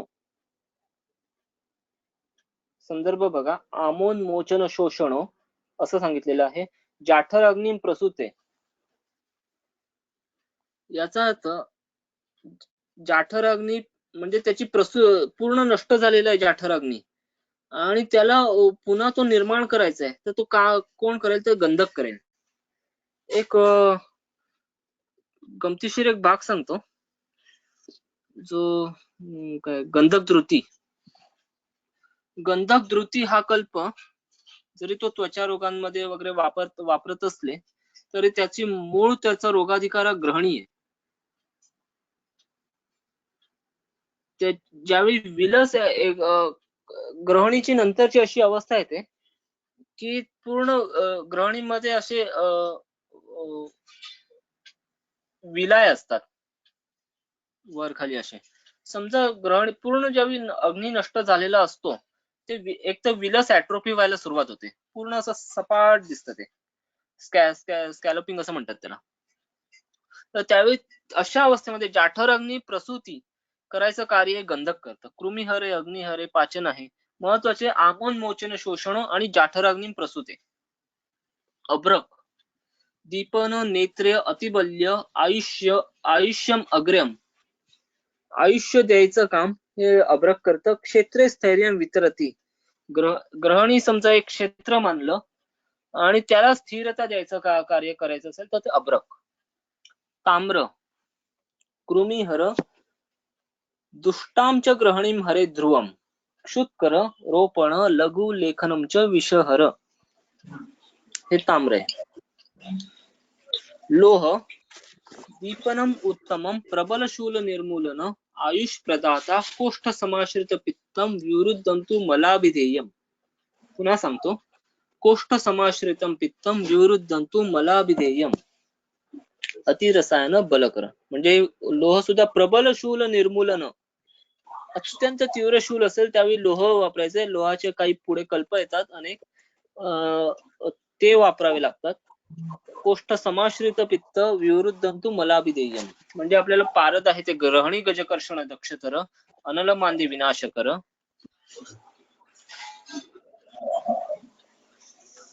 गंधक, आमोन्मोचन, शोषण, जाठराग्नी प्रसूते, अब्रक, क्षेत्रे स्थैर्यम वितरती, ताम्र, तुष्टांच ग्रहणीम हरे ध्रुवम, क्षुत्कर आणि लोहाचं कोष्ठ समाश्रित पित्त, विवृद्धंतु मलाभिधेयम, आयुष प्रदाता, प्रबल शूल निर्मूलन. असं यापासून जी पंचामृत परपटी तयार होते ती त्याचं कसं आहे स्वरूप, तर नाना वर्ण ग्रहण्याम अरुची समुदय दुष्ट दुर्नामकादो छर्द्याम दीर्घातिसारे. एक एक शब्द लक्षात ठेवा. छर्द्याम दीर्घातिसारे, ज्वर भर कलिते, रक्तपित्ते क्षये अपि, वृषराज्ञी वलिपलितहरा नेत्ररोगैकहन्त्री तुन्दं दीप्तं स्थिराग्निं पुनरपि नवकं रोगीदेहं करोति. अग्निस्थिरीकरण करायचं कार्य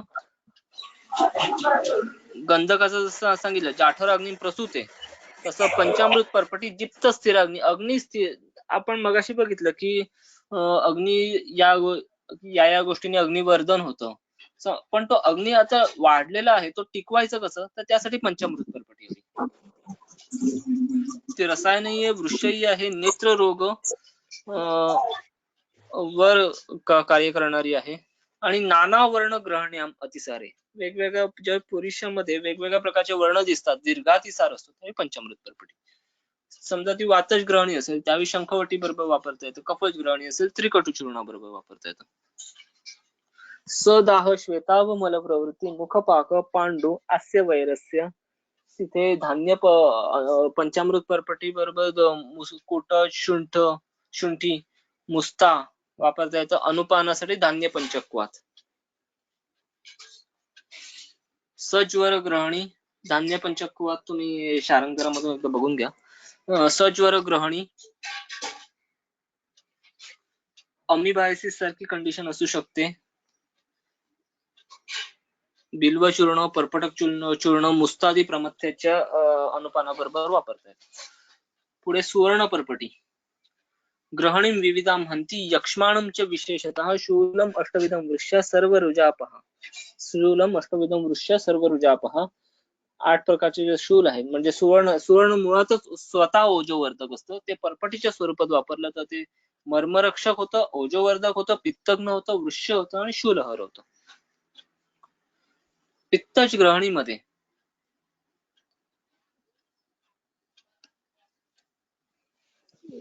विशेषतः ही सुवर्ण परपटी पित्तज ग्रहणीमध्ये जास्त उपयोगी असते. पॅनकोलायटिस सारखी एक कंडिशन येते. समजा अल्सरेटिव्ह कोलायटिसचे 3 स्टेजेस असतात. प्रोक्टायटिस, प्रोक्टोसिग्मॉइडिटिस, लेफ्ट साइडेड कोलायटिस. ज्या पूर्ण हे होतं, पूर्ण स्मॉल लार्ज इंटेस्टाइनचा भाग आणि स्मॉल थोडासा भाग असं ज्यावेळी पूर्ण पॅनकोलायटिसची कंडिशन येते त्यावेळी पित्तज ग्रहणी वापरता येते. प्रचंड त्यामध्ये रक्तस्राव होत असतो. सुवर्ण परपटी प्रवाह पिष्टी बरोबर यशद भस्म कांटे श्लेष्मधरा कलेचं संकोचन करणार असल्यामुळे उशीर चूर्ण डाळिंबाच्या स्वरसा बरोबर वापरता येतात. डिओडेनल अल्सर असेल तर तेच सुवर्ण परपटी दुग्ध पाषाण पिष्टी बरोबर किंवा मौक्तिक युक्त कामदुधे बरोबर नवनीत आणि शर्करेच्या अनुपानाने वापरता येते. लोह परपटी सुपिकाश्च ज्वराश्च एव ग्रहणीम अतिदुस्तराम. लोह परपटीचे 3-4 पाठ आहेत. हा जो ग्रहणी मधला पाठ आहे तो मी सांगतो. सुतिकाश्च ज्वराश्च एव ग्रहणीम अतिदुस्तरम आम शूल अतिसाराश्च पांडुरोगम स कामलाम प्लिहानम अग्निमांद्यम च भस्मकम च तथैव च आमवातम उदावर्तम कुष्ठानि अष्टादशेवतु. शूलग्न बल्य शैथिल्य हर पित्त कफशामक असं आहे. ग्रहणी आणि पांडू अशी जर एकत्र कंडिशन असेल, अनेक वेळा ही कंडिशन सिलियाक डिसीज मध्ये दिसते, त्यावेळी लोह परपटी त्रिकटू चूर्णाबरोबर लघुमालिनी वसंताबरोबर वापरता येतं. रसतंत्र सार आणि सिद्ध प्रयोग संग्रह याच्यामध्ये जर तुम्ही बघितले अनेक त्याच्यामध्ये काही उल्लेख आलेले आहेत, त्यामध्ये तसं वापरलं तर उपयोग होताना दिसतो. लोह परपटी आणि लघुमालिनी वसंत त्रिकटू चूर्णाबरोबर. ग्रहणी आणि कामला एकत्र ज्यावेळी असेल त्यावेळी जसं इथे सांगितलंय प्लिहानम अग्निमध्यमच आमशूल अतिसारांश पांडुरोगम स कामलाम प्लिहानम अग्निमध्यमच. लोह परपटी किरातद्य चूर्ण आणि भृंगरा चूर्णाबरोबर वापरावी लागते. ग्रहणी आणि सुतिका ज्वर त्यावेळी लोह परपटी प्रतापलंकेश्वर रस आणि देवदार चूर्ण. ताम्र परपटी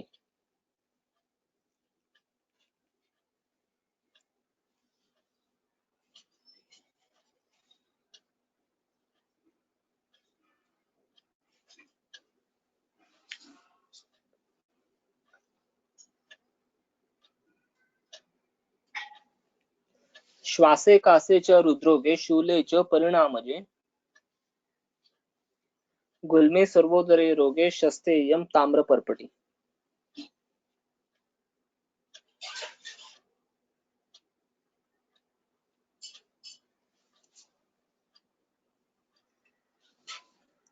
कफवात शामक लेखन आणि अग्निवर्धन असं आहे.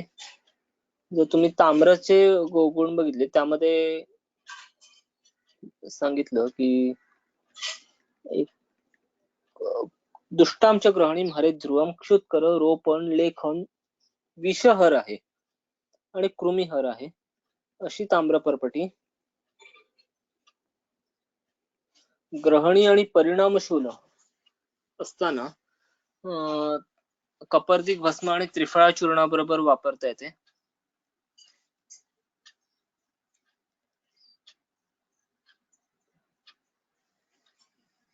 यामध्ये काही पाठांमध्ये वत्सनाभ आहे.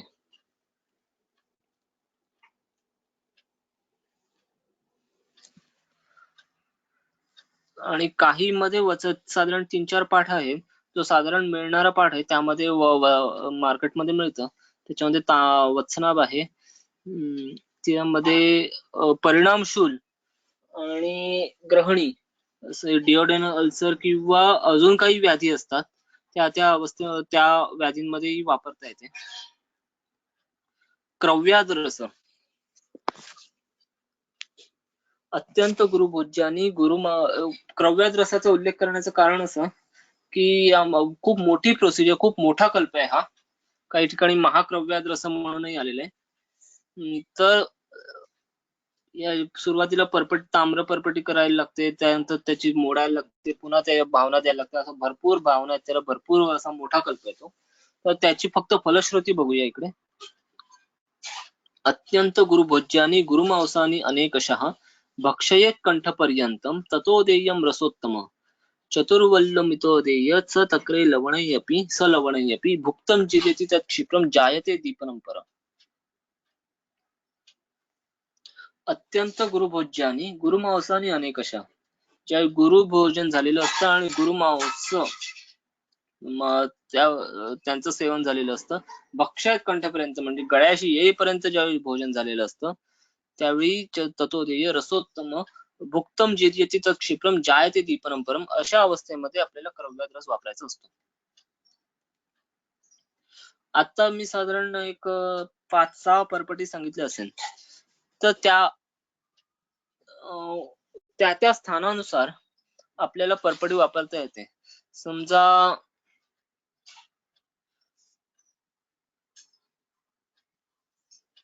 प्रोक्टायटिस असेल किंवा प्रोक्टोसिग्मॉइडिटिस असेल, जो गुदाकडच्या पुढच्या भागामध्ये होतो, रेक्टम कडून पुढे गेल्यानंतर तिथं त्या अवस्थेमध्ये असेल 4 सेंटीमीटरच्या भागामध्ये, तर तो सुवर्ण पर्पटी वापरता येते.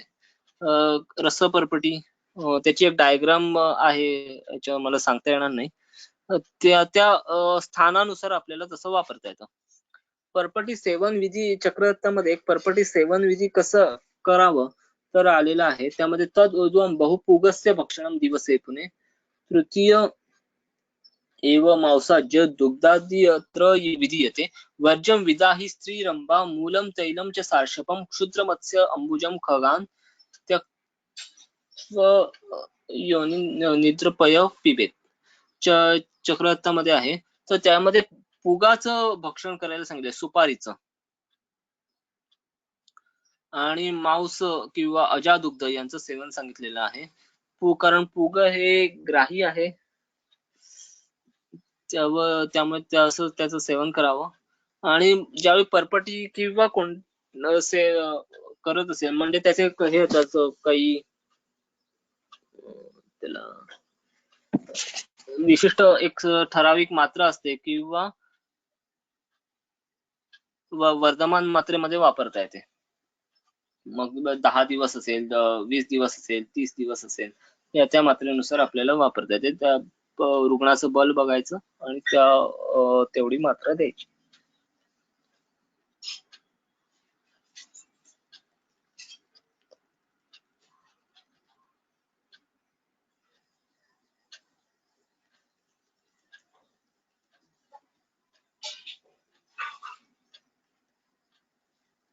काही यामध्ये आसवारिष्टही वापरता येतात,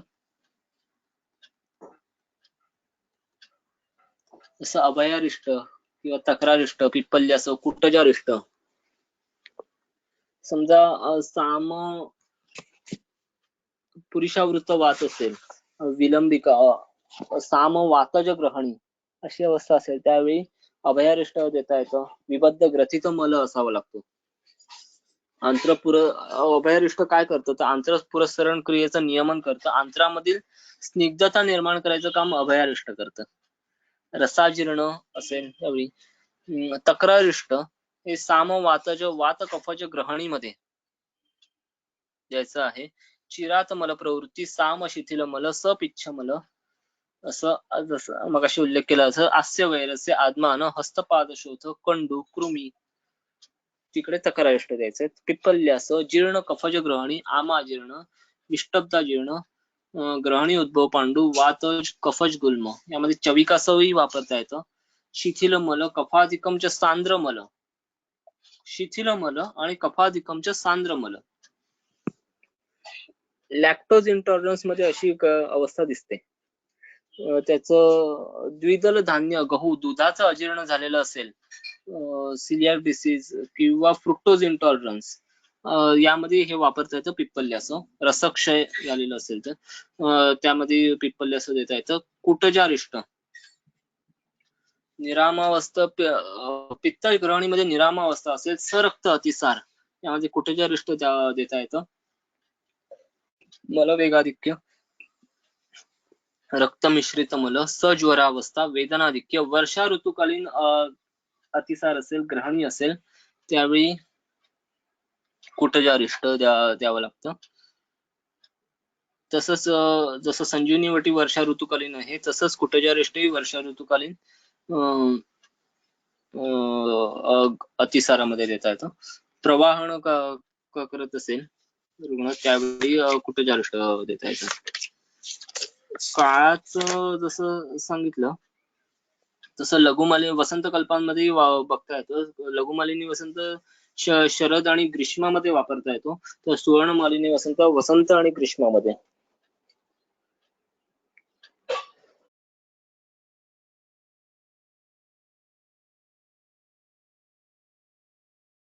वापरता येतो. लघुमालिनी वसंत साधारण 42 दिवस, सुवर्णमालिनी वसंत 2 महिन्यापर्यंत वापरता येतो. या दोघांचा अनुपान लघुमालिनी वसंताचं मध आणि पिंपळी बरोबर असतं, तो सुवर्णमालिनी वसंत घृत, दुग्ध, डाळिंब असं असतं. एक ग्रहणीबद्दल साधारण एवढं होतं. बोलण्यासारखं बरंच आहे त्या त्या अवस्थेनुसार. फक्त रुग्ण कोणत्या अवस्थेत आलेला आहे तेवढं परीक्षण करून कल्प वापरावे लागतात. आणि तसं जर वापरलं म्हणजे फक्त हा एक ठराविक कल्प असेल, समजा बिल्व असेल तर हिंगू असेल, ठराविक किंवा कुठली परपटी असेल, रस परपटी सांगितली, तेवढं ठराविक न वापरता त्या अवस्थेनुसार त्या क्रमाने आपल्याला चिकित्सा करावी लागते. कधी कधी चिकित्सा 9 महिन्यापर्यंत, 12 महिन्यापर्यंत, 10 महिन्यापर्यंत, 6 महिन्यापर्यंत सुद्धा जाते. त्या त्या अवस्थेनुसार आपल्याला चिकित्सा करावी लागते. आयोजकांनी मला इथे बोलण्याची संधी दिली त्याबद्दल धन्यवाद. थँक्यू.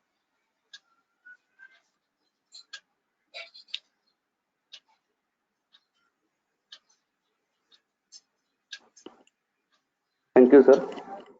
कोणाचे काही प्रश्न असतील तर विचारा. तर मेसेज बॉक्स मध्ये काही प्रश्न आलेले आहेत.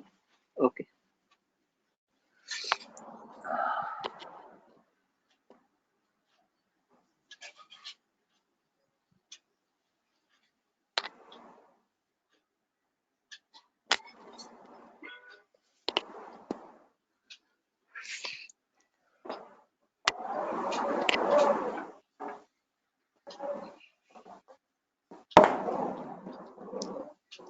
हा क्वाड्रंटचा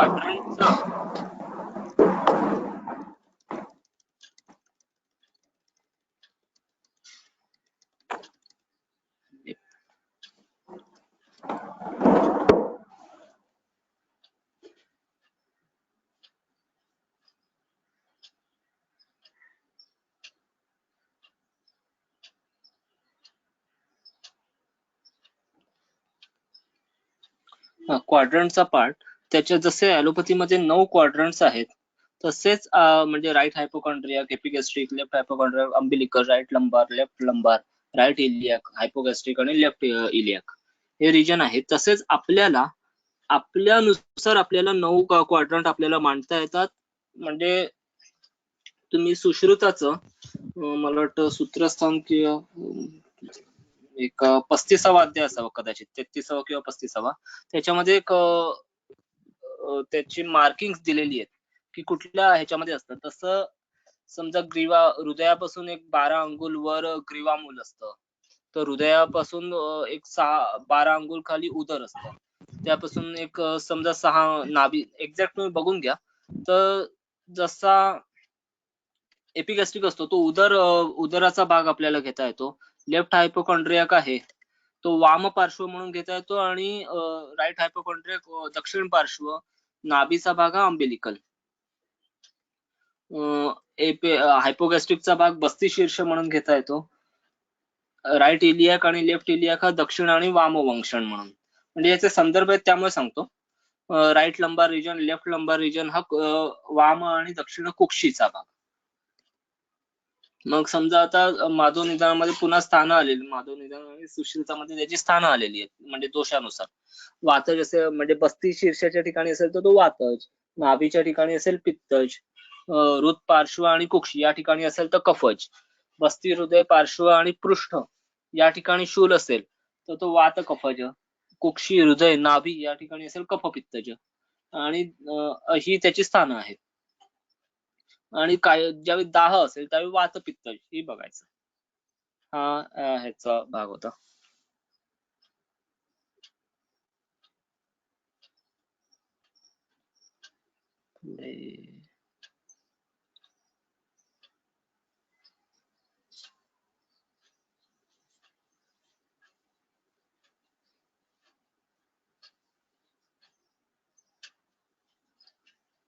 शोकज,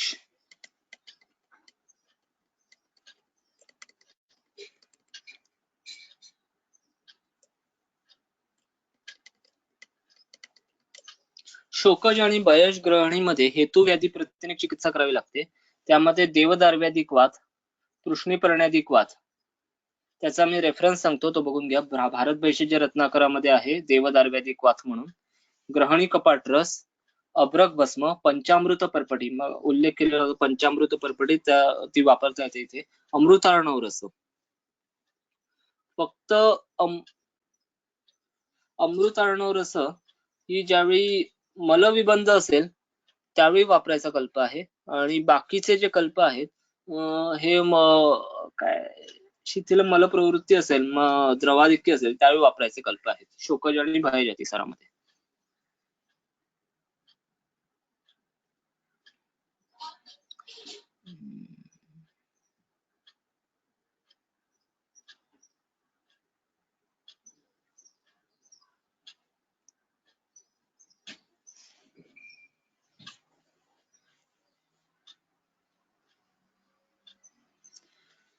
lactose intolerance, in case of lactose intolerance म्हणजे ज्यावेळी इन्फंट्स किंवा लहान बाळांमध्ये असतं त्यावेळी आईला आणि मुलाला दोघांनाही चिकित्सा द्यावी लागते. समजा फिडिंग म्हणजे स्तन्यपान करत असेल तर आईलाही चिकित्सा द्यावी लागते. त्यावेळी मग स्तन्य शोधन गण वापरावा लागतो किंवा प्रताप लंकेश्वर वापरावं लागतं.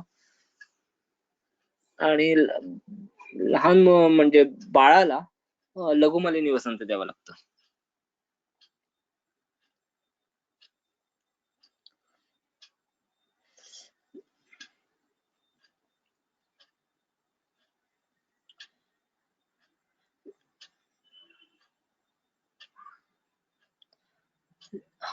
लॅक्टोज इंटॉलरन्स आणि ग्लुटेन इंटॉलरन्स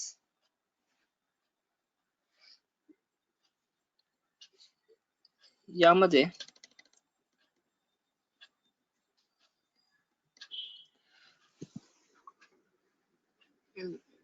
वापरायचे कल्प म्हणजे कोणाला झालेलं आहे, लहान मुलांना आहे का अडल्टला आहे त्यानुसार कल्प ठरवता येतात. तक्रारिष्ट म्हणजे ज्यावेळी हे असेल काय लॅक्टोज इंटॉलरन्स असेल त्यावेळी पिप्पल्य असं वापरता येतं. चांगले रिझल्ट दिसतात त्याचे. मध्वारिष्ट वापरता येतं. मधुकासव चांगलं मधुकासव वापरता येतं. हा एक मधुकासव हा दुर्लक्षित राहिलेला म्हणजे तसा कल्प आहे अग्रवाणी मधला, पण मार्केटमध्ये मिळतंय काही कंपन्यांचं. त्याच्यामध्ये भल्लातक आहे, पण अत्यंत चांगले रिझल्ट मिळतात त्याचे.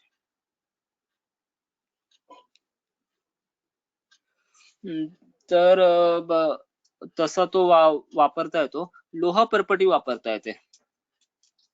म्हणजे लोह पर्पटी, लघुमालिनी वसंत आणि त्रिकटी चूर्ण याबरोबर सिलियाक डिसीज म्हणजे ग्लुटेन इंटॉलरन्स किंवा लॅक्टोज इंटॉलरन्स यामध्ये वापरता येते.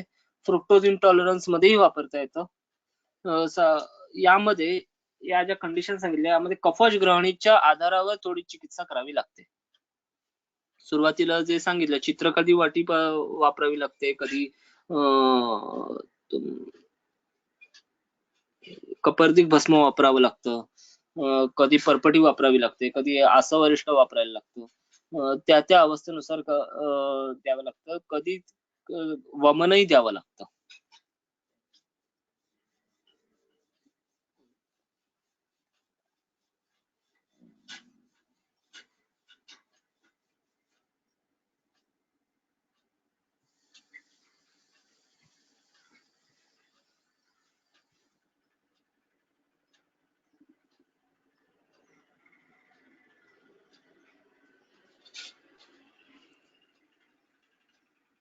पित्तधरा कला आणि मज्जधरा कला यांचा कार्यकारण भाव काय ते म्हटलं आहे.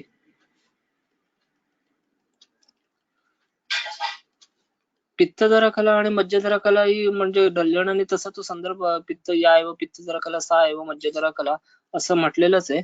आणि दुसरं ज्यावेळी दुषी किंवा ते स्थावर विष ज्यावेळी ग्रहण मज्जेमध्ये जातं वेगांमध्ये, मला वाटतं 6वा वेग असावा तो.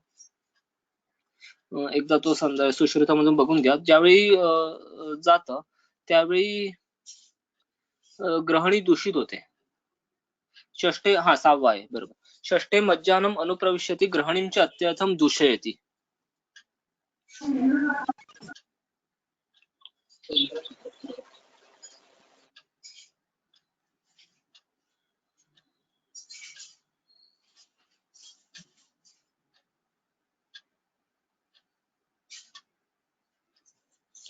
मॉडर्न नुसार जे इंटेस्टाईनचे पार्ट्स आहेत त्यानुसार आपल्याला दोष डिफरन्शिएट करता येईल का? हो, नक्की करता येईल. आणि तसं करावंच लागतं चिकित्सेमध्ये.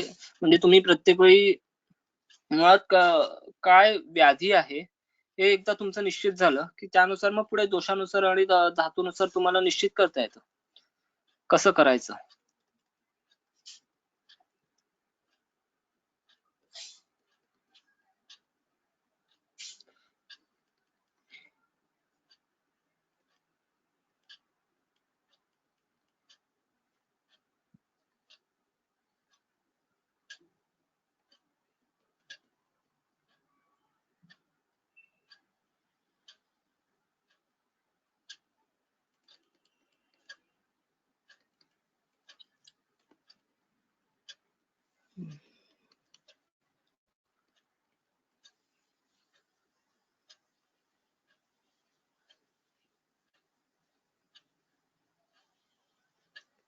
जे सिम्पटम असतात ना त्यामध्ये डिवाइड करायचं. आणि दोषानुसार ज्यावेळी आपल्याला डिवाइड करायचं असतं त्यावेळी त्याचं नेमकं तिथे होणारं कार्य काय आहे. म्हणजे समजा आयसी जंक्शन असेल तर आयसी जंक्शन मध्ये होणारं कार्य काय आहे ते बघावं लागतं. त्यानुसार मग आपल्याला आपला दोष ठरवता येतो. मग ते अपानाच्या क्षेत्रात येते, समानाच्या क्षेत्रात येते. समजा ट्रान्सव्हर्स कोलन असेल तर त्याचं नेमकं कार्य काय आहे त्यानुसार मग बघत आहे. इंटेस्टाईनची एरिया वाईज प्रॉपर्टी कशी यूज करावी?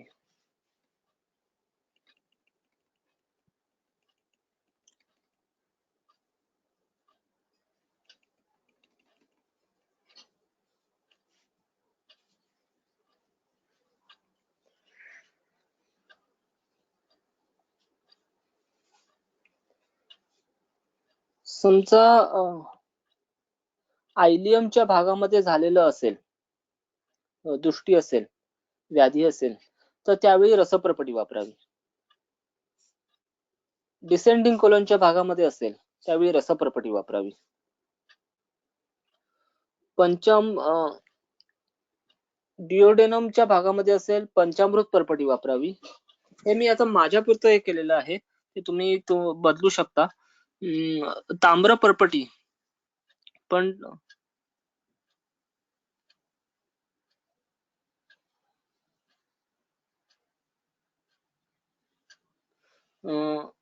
किंवा सुवर्ण परपटी, रेक्टमचा जो भाग आहे म्हणजे अल्सरेटिव्ह प्रोक्टायटिस ही कंडिशन असते, त्यावेळी सुवर्ण परपटीचा चांगला उपयोग होतो तिकडे. त्यावेळी ती कंडिशन बघायची, तिथे तसं वापरता येतं. सुवर्ण परपटी डिओडेना अल्सर मध्ये वापरता येते. पंचामृत परपटी बऱ्याच ठिकाणी एक सांगून ठेवतो, कुठलंच काही सगळ्या परपटी सांगितल्या, काहीच जर समजलं नाही तर पंचामृत परपटी वापरायची, एवढं सोपं आहे. पण जर समजत असेल तर मग बाकीचं वापरता येतं.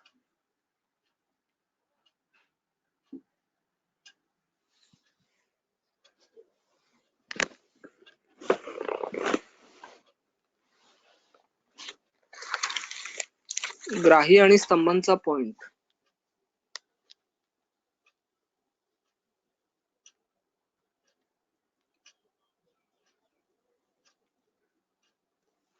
ग्राही हे कटू रसाचं असतं, तर स्तंभन तिक्त कषाय रसाची असतात. ग्राही ही उष्णवीर्याची असतात, स्तंभन ही शीतवीर्याची असतात. ग्राही अग्निगुणाचं असतं आणि स्तंभन हे वायुगुणाचं असतं. ग्राहीमध्ये समान वायूवर अधिक कार्य होतं, स्तंभनामध्ये अपान आणि व्यानावर कार्य होतं. ग्रहणीवर अधिक प्रभाव पडतो ग्राहीमध्ये, तर स्तंभनामध्ये पक्वाशयावर. असं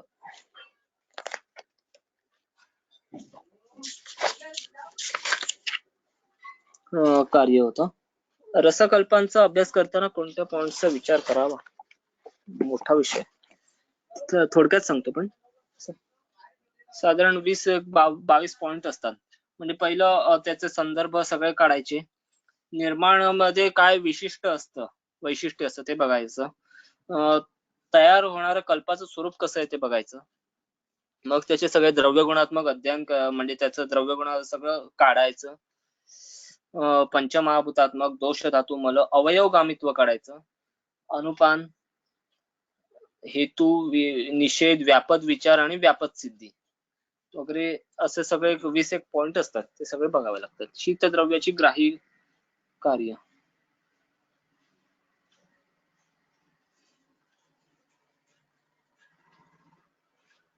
मुस्ता आहे, बबूल आहे, मकुष्टक, गजपिप्पली, शीतवीर्याची ग्राही कार्य ना. आमग्राही आणि पक्वग्राही. पक्वग्राही मध्ये जे येतात ती सगळी शीतवीर्याची असतात. मुस्ता आहेच, मकुष्टक आहे, मुद्ग आहे, दधी आहे, थोडस परपटक आहे, बबूल आहे वगैरे सगळे आहेत.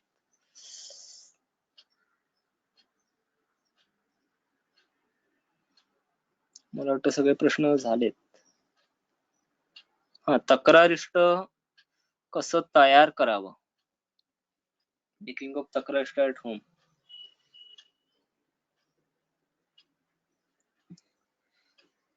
ह्याच्यामध्ये पाठ आहे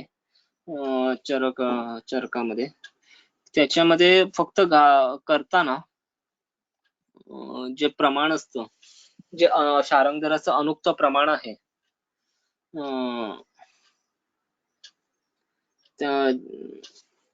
त्या अनुक्त प्रमाणानुसार सगळी ती द्रव्य घ्यायची आणि त्याच्यामध्ये थोडस यीस्ट टाकायचं, वेट यीस्ट असतं ते टाकायचं, त्याच्यामुळे फर्मेंटेशन चांगलं होतं. फक्त त्याला तक्रारिष्ट खराब होण्याची शक्यता खूप जास्त असते, तर त्याच्यामध्ये त्याला फंगस येणार नाही एवढी काळजी घ्यायची. साधारण एक 15 दिवसामध्ये तयार होतं. जी चूर्ण असतात त्याची एक पोटली तयार करायची आणि ती त्याच्यामध्ये सोडायची डायरेक्ट चूर्ण घालण्यापेक्षा, कारण ती चूर्ण नंतर वर येतात आणि त्याला फंगस लागू शकते. अजून प्रश्न?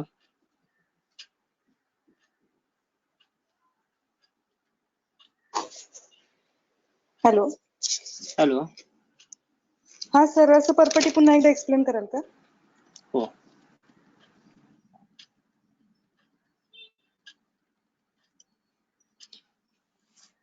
सगळ्यात सोपी परपटी रसपरपटी, बेसिक परपटी आहे.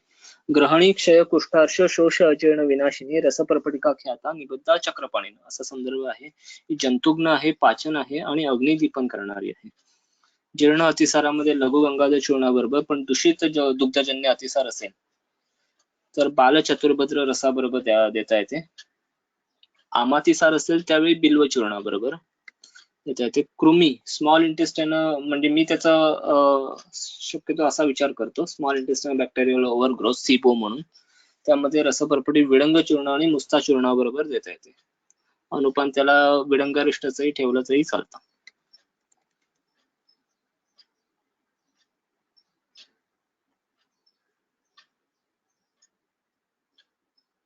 Thank you sir.